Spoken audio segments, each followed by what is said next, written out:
अस्सलाम वालेकुम स्टूडेंट्स, आज है हमारा फिजिक्स का लेक्चर नंबर 5। आज हमें टॉपिक पढ़ना है इक्वेशंस ऑफ मोशन। हमारे पास मोशन की जो है 3 इक्वेशंस आती हैं। First equation of motion, second equation of motion और थर्ड इक्वेशन ऑफ मोशन। इसके लिए हमें एक ही डायग्राम हमने प्रूव करना है कि फर्स्ट इक्वेशन ऑफ मोशन क्या है हमारे पास, और सेकेंड क्या है और थर्ड क्या है। इन सब के लिए हमें एक ही फिगर है। ये मेरे पास डायग्राम है, आप देखें तो ये हमारे पास ए बी लाइन शो करती है एक्सेलरेशन ऑफ अ बॉडी को। ए से बी तक उसने क्या है मोशन किया, तो हमारे पास उसमें क्या है एक्सेलरेशन शो कर रहा है ए बी। उसके बाद जो है वी आई इनिशियल वेलोसिटी है, उसने ए पॉइंट से स्टार्ट किया है, और उसके बाद उसकी फाइनल वेलोसिटी क्या है वी एफ है। इस साइड पे मैंने लिखा है gain in speed. Gain in speed हमारे पास किसके इक्वल है, ए टी के इक्वल है। ये मैं आपको आगे प्रूफ करके बताऊंगी कि गेन इन स्पीड किस तरह से ए टी के इक्वल है। उसके बाद क्या है कि हमने ए बी लाइन जो है इसको हमने किस तरह से लिया है, हमने एक डॉटेड लाइन नीचे जो है वो परपेंडिकुलर गिराया। उसके बाद हमने क्या किया, ए पॉइंट से हमने एक पैरेलल लाइन ले ली हॉरिजॉन्टल के एक्सिस के पैरेलल। उसके बाद हमने क्या किया कि हमारे पास 2 रीजन्स बन जाते हैं, एक हमारे पास रेक्टेंगुलर रीजन और एक हमारे पास ट्राइएंगुलर रीजन। ठीक है, उसके बाद ट्राइएंगुलर रीजन में हमारे पास क्या है कि उसका एरिया क्या होता है 1/2 हमारे पास हमने लगाया है लेंथ इंटू ब्रेथ। तो उसके अकॉर्डिंग हमने ये मैं आपको प्रूफ करके आगे बताती हूँ ये किस तरह से आया है। उसके बाद हमारे पास रेक्टेंगुलर एरिया का जो है क्या होता है फॉर्मूला, लेंथ इंटू ब्रेथ होता है। तो वो उसके अकॉर्डिंग हमने ये प्रूव कर दिया कि वो किसके इक्वल है, वी आई इंटू टी। ये भी मैं आपको प्रूव करके बताती हूँ। उसके बाद जो है हमने क्या है, ये स्पीड टाइम ग्राफ है, तो हमने क्या किया हॉरिजॉन्टल एक्सिस पे हमने टाइम लिया और वर्टिकल एक्सिस पे हमने क्या ले लिया, उसकी स्पीड ले ली। ये पूरी डायग्राम है आपकी। उसके बाद जो है मैंने आपको 3 चीज़ें बतानी है। एक हमारे पास गेन इन स्पीड किस तरह से ए टी के इक्वल है, वो आगे क्वेश्चन में आएगा, मैं आपको तब बताऊंगी। और उसके बाद जो है ये एरिया किस तरह से 1/2 टी इंटू ए टी आया है, ये भी आगे, और वी आई इंटू टी किस तरह से वो भी मैं आपको बताती हूँ। हम स्टार्ट करते हैं अपनी first equation of motion. First equation of motion में हमारे पास कंडीशन क्या देता है कि slope of line A B किसके इक्वल थी, एक्सेलरेशन के इक्वल थी। कि ए बी लाइन की स्लोप क्या है, एक्सेलरेशन के इक्वल है, इसलिए हमने लिख दिया कि slope of line A B equal to A. उसके बाद हमने क्या किया कि ए किसके इक्वल है, ए देखें यहाँ पर हमारे पास क्या है कि बी सी ओवर ए सी के इक्वल है। अगर हम देखें तो ये हमारे पास क्या है, लेंथ इंटू ब्रेथ आता है, हमारे पास एक्सेलरेशन किस तरह से आएगा, बी सी ओवर ए सी के इक्वल आ जाएगा। अब यहाँ पर डायग्राम में देखें कि बी सी किसके इक्वल है, बी सी हमारे पास है यहाँ पर, अगर हम पूरी लेंथ बी डी में से अगर हम जो है डी सी और माइनस कर देंगे, तो पूरी में से लेंथ में से बी डी में से अगर हम सी डी माइनस कर देंगे तो हमारे पास क्या बचेगा, बी सी बचेगा, ये वाला रीजन बचेगा। तो हमने क्या लिखा यहाँ पे कि B C equals to B D minus C D. और उसके बाद यहाँ पर देखें कि ए सी किसके पैरेलल आ रही है, ओ डी के पैरेलल आ रही है। तो यहाँ पे हमने लिखा कि ए सी पैरेलल है ओ डी के। ये दोनों कंडीशंस हैं हमारे, ये ऊपर वाली इक्वेशन जो हमारे पास थी कि बी सी ओवर ए सी में हमने लगा दी। अब हमारे पास बी सी किसके इक्वल आया है, B D minus C D, और उसके बाद ए सी किसके इक्वल आया है हमारे पास, ओ डी के। तो हमने ये इस पूरी इक्वेशन में जो है B D minus C D और ओ डी लगा दिया।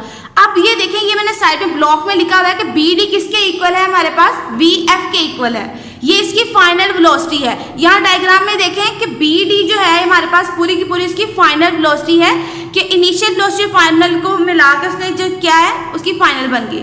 उसके बाद सी डी क्या थी हमारे पास, सी डी है उसकी इनिशियल वेलोसिटी, इतनी हमारे पास सी डी क्या है उसकी इनिशियल वेलोसिटी, और ओ डी हमारे पास क्या है उसका टाइम है, ये हमने ले लिया। अब हमने क्या किया कि नीचे इसी इक्वेशन को हमने जो है वो किस तरह से ट्रांसफॉर्म करना है कि B C over A C equals to A था, और बी डी की वैल्यू क्या थी हमारे पास वी एफ, और उसके बाद सी डी की वैल्यू क्या थी वी आई।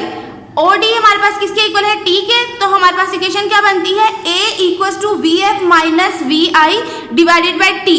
अब हम क्या करेंगे कि टी इधर डिवाइड हो रहा है, उधर जाके क्या आ जाएगा, मल्टीप्लाई हो जाएगा। तो क्या आएगा हमारे पास, A T equals to V F minus V आई।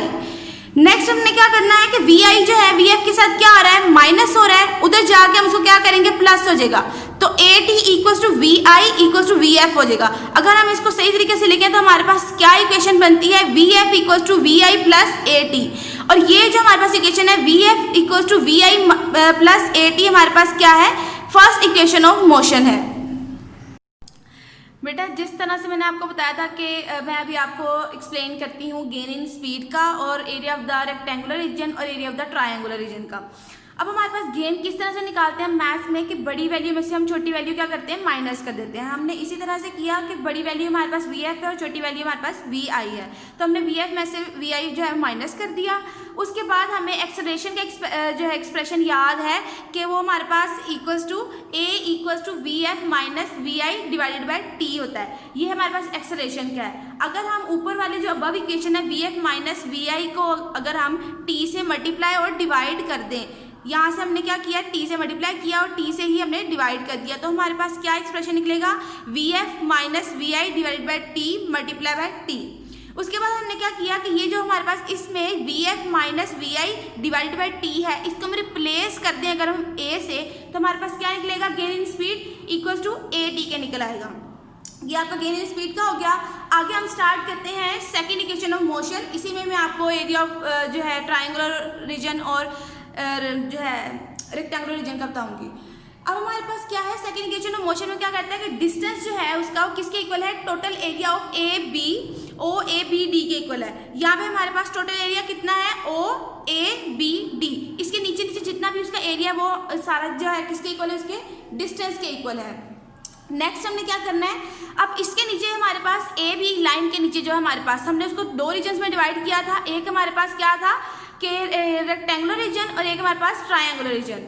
अब हमारे पास क्या है, रेक्टेंगुलर रीजन हमारे पास क्या है, ओ ए सी डी, और ट्रायंगुलर रीजन हमारे पास क्या बनता था, ए बी सी के। अब हमारे पास अगर हमने एरिया ऑफ रेक्टेंगल निकालना हो तो वो हमारे पास क्या है कि किस तरह से निकलेगा, लेंथ इनटू ब्रेथ के इक्वल। तो लेंथ इनटू ब्रेथ है, लेंथ इसके अंदर हमारे पास क्या बनती है, ओ ए बनती है। लेंथ हमारे पास क्या बनती है इसकी, ओ ए बनती है, और हमारे पास उसकी विड्थ कितनी बनती है, ओ डी बनती है। हमने क्या किया, यहाँ पे रेक्टेंगुलर का जो एरिया का फॉर्मूला है उसमें हमने ओ ए और मल्टीप्लाई बाय ओ डी लगा दिया। अब देखें ओ ए हमारे पास किसके इक्वल है, वी आई के इक्वल है। ओ ए हमारे पास किसके इक्वल है, वी आई के इक्वल है, और ओ डी हमारे पास किसके इक्वल था, टी के इक्वल था। हमने यहाँ पे लगा दिया कि ओ ए हमारे पास वी आई और ओ डी की जगह टी लगा दिया। ये हमारे पास V I into T expression बन गया। नेक्स्ट हमने निकालना है area of the triangular region. Triangular region के हमारे पास क्या है, ए बी सी है ट्रायंगुलर रीजन। इसका एरिया का फॉर्मूला क्या है, 1/2 लेंथ इंटू विड्थ। अब हमारे पास इसकी लेंथ कितनी है, बी सी है, इसकी लेंथ कितनी है, बी सी है, और इसकी हमारे पास विड्थ कितनी है, ए सी है। अब मैंने यहाँ पर लिखा है कि 1/2 बी सी मल्टीप्लाई बाय ए सी। अगर मैं इसको आगे पीछे कर दूँ, मल्टीप्लाई में हम करते हैं ना मैथ्स में कि हम आगे पीछे कर लें कोई फर्क नहीं पड़ता, तो हमने क्या किया, 1/2 ए C multiply by B C कर लिया ताकि बुक वाला एक्सप्रेशन आ जाए। अब हमारे पास ए सी किसके इक्वल है, टी के इक्वल है। ए सी हमारे पास किसके इक्वल है, टी के। किस तरह से कि ए सी लाइन पैरेलल है किसके, ओ डी लाइन के, और ओ डी लाइन किसके इक्वल है, टी के। तो इसलिए हमने ए सी की जगह क्या लगा दिया, टी लगा दिया। और बी सी हमारे पास किसके इक्वल था, गेन इन स्पीड के ना, और गेन इन स्पीड हमारे पास किसके इक्वल थी, ए टी के। तो हमने बी सी की जगह क्या लगा दिया, ए टी लगा दिया। अब अगर हम जो है लिखें टोटल एरिया, तो वो किस तरह से आएगा, area of the triangular region O A C D और area of the triangular region A B C. अब इसको अगर हम करें तो डिस्टेंस को हम शो करते हैं एस से, और उसके बाद ट्रायंगुलर रीजन का क्या आया था, वी आई टी, और उसके बाद रेक्टेंगुलर रीजन का क्या आया था, 1/2 टी इंटू ए टी। अब हमारे पास क्या होगा कि टी है, टी से मल्टीप्लाई होगा तो क्या आ जाएगा, टी का स्क्वायर हो जाएगा। तो हमारे पास सेकेंड इक्वेशन ऑफ मोशन क्या निकलेगी, S equals to V I T plus 1/2 A T square के। ये है हमारे पास सेकेंड इक्वेशन ऑफ मोशन। बेटा अब हमने क्या करना है, थर्ड इक्वेशन ऑफ मोशन पढ़नी है। थर्ड इक्वेशन ऑफ मोशन में हमने क्या करना है कि टोटल एरिया ही लेना है ओ ए बी डी का, लेकिन हमने क्या करना है, वहाँ पे हमने क्या किया था, इसको डिवाइड किया था ट्रायंगुलर रीजन में और रेक्टेंगुलर रीजन में।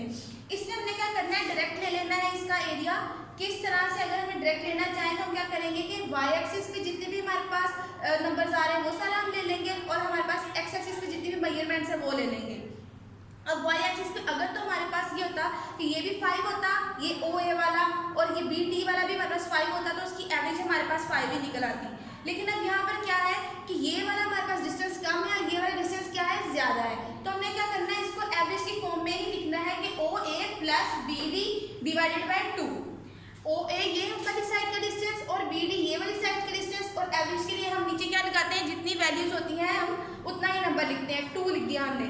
उसके बाद हम क्या करेंगे, इसको मल्टीप्लाई करेंगे किससे, ये जो हमारे पास एक्स एक्सिस पे जितनी भी मेजरमेंट है, एक्स एक्सिस पे हमारे पास क्या है, ओ ये हमारे पास आ गया।